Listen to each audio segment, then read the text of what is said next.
All right, welcome back to the second half of our morning here in House Government Operations and Military Affairs. We are going to be hearing a few introductions on bills that were referred to our committee that we have had quite a volume of bills come to us in military affairs this year, and trying to do as many as we can with at least a courtesy introduction to have the sponsors of the bill tell us a little bit about what the issue their bill seeks to address. And I'm very pleased to have Representative Labor join us. And you're here to introduce H 252. So Representative Labor, if you could introduce yourself and tell us about your bill. Good morning. Thanks for inviting me. I'm here on behalf of the Unified Boards. I don't know if you're familiar with that geography. That's our state. It's quite small in population and quite large in trees. So they approached me simply because they're aging out. The persons that live there are so few, there are no volunteers left to do listers or assessors jobs. So you basically have 4 or 5 people that are running the town and the goers via a governing board. So it's a different name for a select board, but these guys are wearing 4 and 5 hats. Somebody has to be the animal control officer, but they don't have a lot of dogs, they have a lot of deer, and they do have moose that hit cars apparently.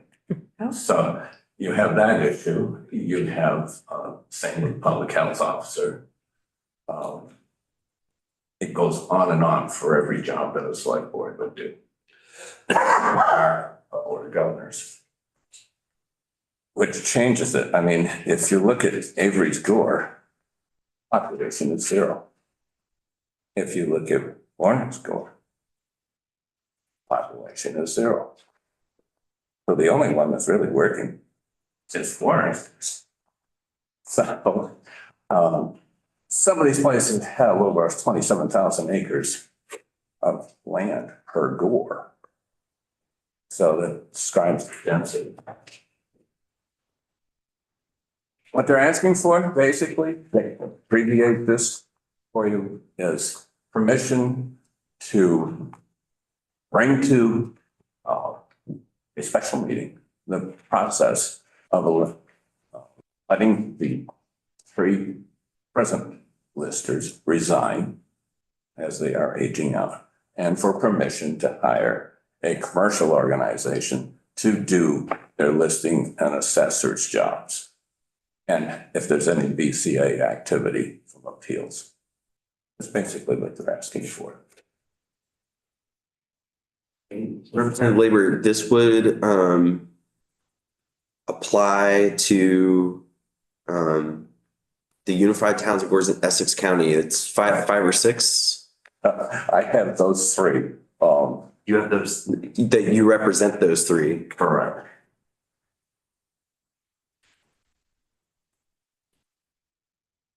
And they have kind of a unique structure. And I see Representative Higley has his hand up, so maybe he can give us a little bit more context here too. Go ahead, Representative Higley. Yes, thank you, Mr. Chair. Thank you, Representative Labor. I know even in other towns across the state, we're having a hard time keeping listers on and looking for assessors. As the chair mentioned, there's kind of a unique setup for these unified gores and towns. And I can't imagine that their budgets are very huge to begin with, but was there any indication as to what they might be looking at in regards to hiring a professional assessor to do these gores and so on? Morgan went through the same thing. I live in the town of Morgan. When we eliminated the lister's position, we hired a company called Nemrick, Northeast Resource, etc. And they worked for our town, and it was around $18,000 per year addition. but we also have 638 residents, not 6. So, I don't think the same person that runs Nemrick for the town of Morgan has already been approached by this Board of Governors and has accepted, said, fine, you get permission to change me on there. They're already certified by tax department for credentialing. So I don't see an issue here. I think they have already entered into negotiations for the dollar volume that would be needed to be raised. It's not a significant issue. The problem comes in the land masses that are owned by large paper companies and the state, all of the Leo County, Sylvia County lands. That's 27,000 acres alone just for that. Sure. Thank you, Representative. And I, again, for my own benefit, you know, I'd probably like to dig in a little bit further as to even how often they may have to do this. I can't imagine you know, my town as a lister, of course, we have a number of new parcels and changes all the time. You know, I'm sure there's going to be transfers all the time, but I can't imagine a lot of construction going on in these unified gores and towns. But yeah, I'd certainly like to know myself a little bit more background on that. And we can maybe get that from Ledge Council for sure. I'm sure they could expound on it. There are so few land transfers because there's no, there's concerns that you can't build on. Yeah, so it's interesting. This seems, correct me if I'm wrong, Representative Labor or Representative Higley, but it seems that this is similar to the situations we're seeing in more populous communities where they need authorization to be able to hire or appoint people. And I know we passed a bill just last year to look at the future of, you know, potentially doing statewide assessment. And I believe Ways and Means is looking at a report from the Department of Taxes on that issue statewide for everybody. Yeah. But this seems to be a particular issue of authority to hire an outside assessor for the unified towns and gores. So this seems to be a very discreet proposal here that maybe we can take up. But Representative Higley, if I think if this is something that you'd like to do that little bit more homework on and bring back to us, I'd be happy to get this back on the agenda and dig into it a little bit more. Sure, I'd be happy to. Any other questions for Representative Lieber? Great. Well, thank you for bringing us your bill. Sorry it took us a while to get to it. We're gonna do our best to try to give everybody an opportunity to make their pitch here. But this one seems at first glance like we might be able to help your communities out with this particular power. So thanks. They would appreciate it. The uniqueness of this is a little different, but they also have no school board. They have no speech. Well, it's a good opportunity too for us to learn a little bit about, you know, we spend a lot of our time on, you know, cities and towns that have all of this tumult going on, Right. and to think about some of the less populous regions of the state and how they're organized and governed a little bit differently is actually something that I haven't spent much time on in my couple of years on this committee. So it'd be great. Thank you for your time. Okay. Right. Anyone from? No. Great. Well, we have Representative Howard here. Welcome to our bill showcase. Thanks for joining us. So you're here to give us a brief introduction to H268. And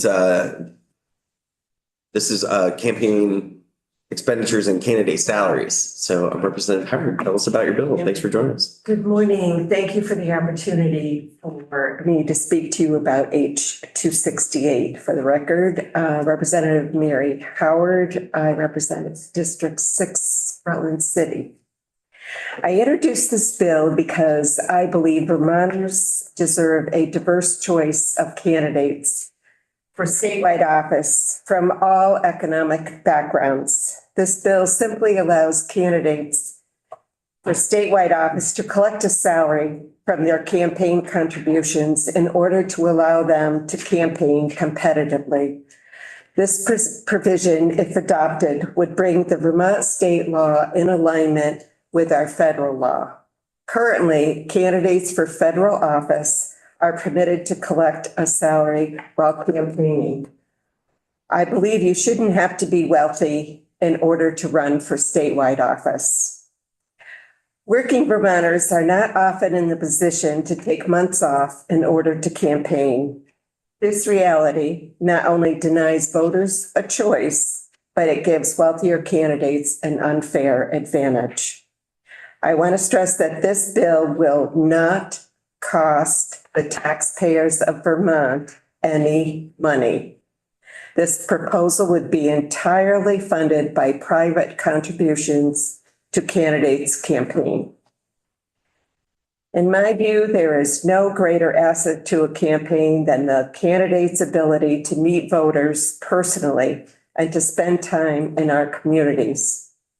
From my experience as a candidate, I have learned a great deal by knocking on my neighbors' doors, which a candidate who has to work might not be able to do.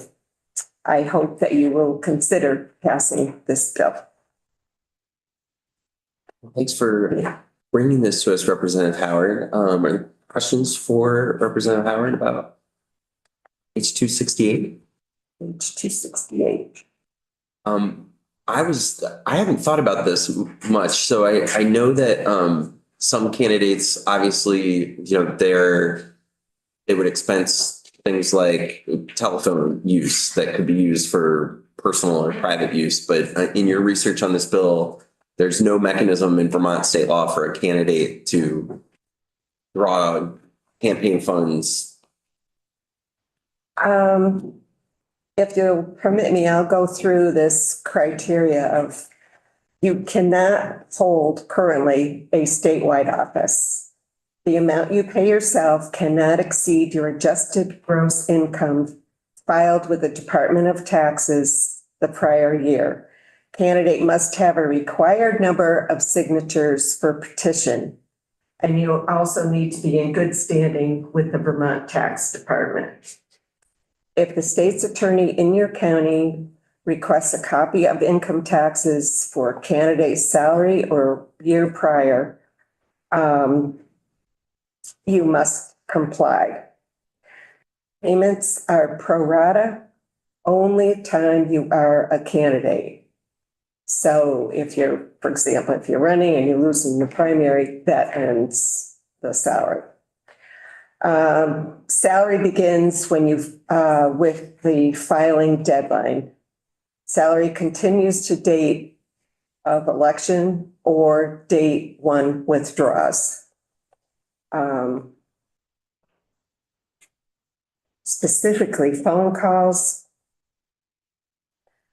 I don't know what the. No, I was just thinking now, I was trying to get a sense of the kinds of changes, and this would really be, you're drawing a salary, you're replacing your salary with campaign funds. So it's an interesting idea. Representative. Representative Howard, does this, you say that state's attorney can ask for sort of verification.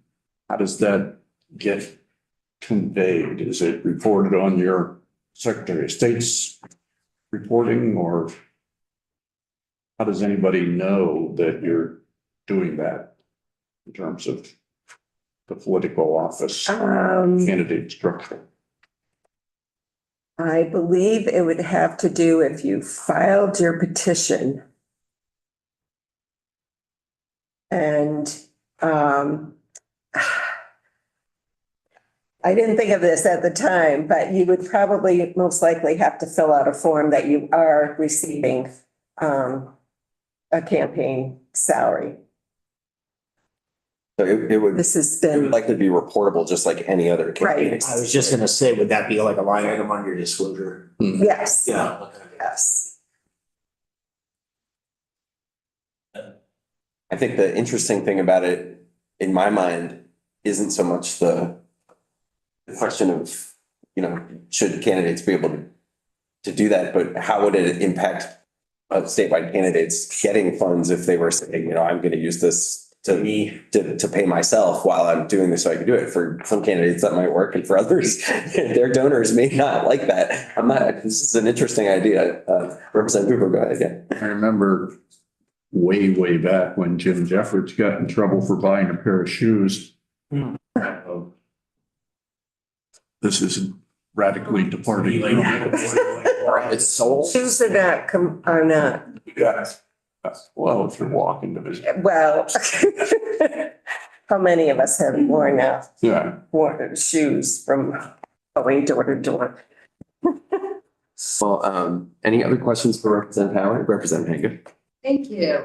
Kind of looking through this, how did you land on having all personal uses of funds be the basis of this instead of just using that salary towards campaign expenses like maintenance of a vehicle, gasoline, cell phone charges, those types of things that are directly related to the campaign? This is similar to what the federal, Say that it aligns with federal. Okay. yes, Thank you. thank you. Well, this was really interesting. Thank you very much, Representative Howard. Thank you. It's definitely got me thinking about campaign finance the way I haven't before. So great. Just gives people an opportunity to have, a better represented state. So thank you very much for having me. Thank you for your time. I appreciate it. Thank you for my experience. It's been fun. All right, so we're going back up the list, H231. I'd like to invite Representative Sibilia to. To him. So sorry, Mr. Chair, Oh, you're good. engrossed in committee. This is great. Well, welcome. As I said before, we're doing short introductions of bills that we didn't get an opportunity to take a look at last biennium. So thanks for joining us, and we'd love to hear about H231. Thank you very much. Laura Sibilia, for the record, from Dover. And this bill comes out of work that we have done over the years in the Joint IT Oversight Committee, kind of highlighting our lack of grasp on the cybersecurity situation in the state. I know last year you did some work on this, which is great. Thank you. But we have a number of potential entrants into the state IT infrastructure, and this bill is asking us really to have our municipalities, first of all, not be overwhelmed. We have the Agency of Digital Services, so making sure that the agency is aware if there's been a cyber breach. It's going to be pretty sensitive personal information that can be out there. We're asking in our smallest communities, for them to protect their IT systems. We would expect there to be some inconsistency of that around the state. So this is requiring that if there is a cyber breach and folks know that there is, that they notify the Agency of Digital Services. It's pretty simple, and it's really just to bring a little more capacity and knowledge at the state level about where our vulnerabilities are, and capacity on the ground level to get some assistance in terms of addressing cyber breaches. Representative. Thank you. I just want to say this is the shortest non-short form bill I've ever seen. I like that. Yes, when I was reviewing. So, just a quick question, which I think I might know the answer to. The municipality doesn't really have to investigate, like, is this a real cybersecurity threat to us or is it not? They don't have to figure out the degree of severity. They just know that someone took the information and is using it and then refers it on to the Agency of Digital Services, and they do the investigatory work and determine whether it really is credible to constituents. That sounds like a lot more detail that the committee might want to include in the bill, but right now this is just, please raise a flag when you become aware that there's been a cyber breach. Raise a flag, first of all, so we know that, Vermonters' information may be compromised if you're connected to the state system. So we know that. And then also, if you need assistance, the Agency of Digital, and honestly, I think most communities are going to need, they're not employing cybersecurity experts. Great, thank you, because I just didn't want more work for the towns, obviously, which I know you don't want either. I just don't want them to have to figure out whether this is a real threat or not. They probably, I think there's a lot of instances where they don't know that, honestly, Representative Panko. And it's really about protecting Vermonters, both at the town level and at the state level. So access into state systems. And of course, Representative Chase, Chair of JITALK, also worked on this issue. So certainly add additional detail. There's been work done since then, again, like in our committee last year. So it strikes me that we will potentially be hearing about cybersecurity, getting an update from ADS in the next couple of weeks. And I'd like to kind of think about this requirement that's in this bill as something that we could think about as more raising so what I wonder, the questions that this bill raises is, okay, if we say municipalities report this, raise a flag, and then, ADS, somebody at the state knows, oh, there's a whole bunch of municipalities that are getting a ransomware attack or whatever, and then maybe there can be shared solutions and support for that kind of a thing. I wonder how we track that, whose responsibility it is. There's a bunch of more questions that this raises that I think Representative Hango was alluding to, but I didn't know if Representative Chase, if you had any thoughts of JITALK's doing any cybersecurity conversations. I'm not sure what you all over at JITALK have been doing in the cybersecurity realm this year. Yeah, I think we'll want to hear from ADS and specifically in the relation to the Cybersecurity Council that we enacted last year. Yeah. Which was dovetailed nicely with us. Explore exactly what needs to be in statute, which is notoriously hard to change, and what needs to be in ADS policy or Cybersecurity Council policy about how they react to these things, what level of detail they need from the town and so on. I would also note, again, this is such a fast moving train. So VLCT, we took testimony, I believe we took some testimony from Karen Horn probably at that time. So there's been changes at VLCT, but I definitely expect that they have spent some time and will have some opinions about what to do here. But it's the vulnerability, it's that those open vulnerabilities to state systems and also the potential for communities to be overwhelmed. So I expect that VLCT is probably doing a lot of work around communities being overwhelmed, but that vulnerability to state system, for state systems is maybe a place to.